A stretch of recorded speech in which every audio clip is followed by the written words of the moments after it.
39వ match లో Kolkata night riders royal Challengers Bengaluru జట్లు మరోసారి తలపడ్డాయి.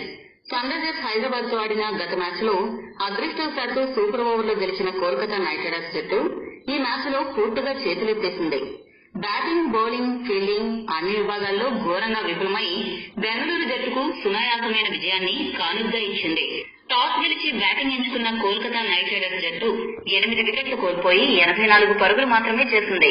కేవలం 2 వికెట్లు మాత్రమే కోల్పోయి బెంగళూరు జట్టు కోల్కతా నిర్దేశించిన స్వల్ప లక్ష్యాన్ని అవలీలగా ఛేదించింది.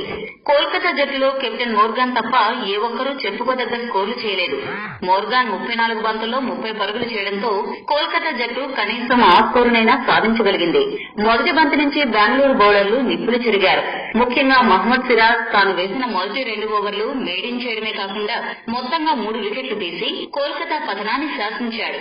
ఇక మిగిలిన బెంగళూరు బౌలర్స్ లో చాహల్ 2 వికెట్లు తీయగా నాదీప్ సైని, వాషింగ్టన్ సుందర్ చెరొక వికెట్ తీశారు.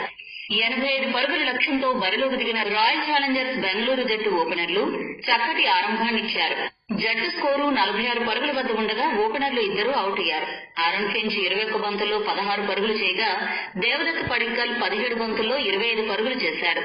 తర్వాత క్రీజులకు వచ్చిన విరాట్ కోహ్లీ, గుర్కీరత్ సింగ్ ఆడుతూ పాడుతూ లక్ష్యాన్ని ఛేదించారు.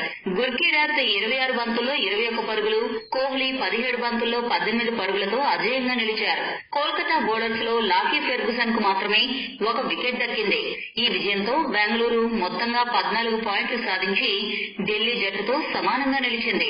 ఈ మ్యాచ్ లో తన అద్భుత బౌలింగ్ తో కోల్కతా ఓటమికి పునాది వేసిన Mohammed Siraj player of the match award దక్కించుకున్నాడు.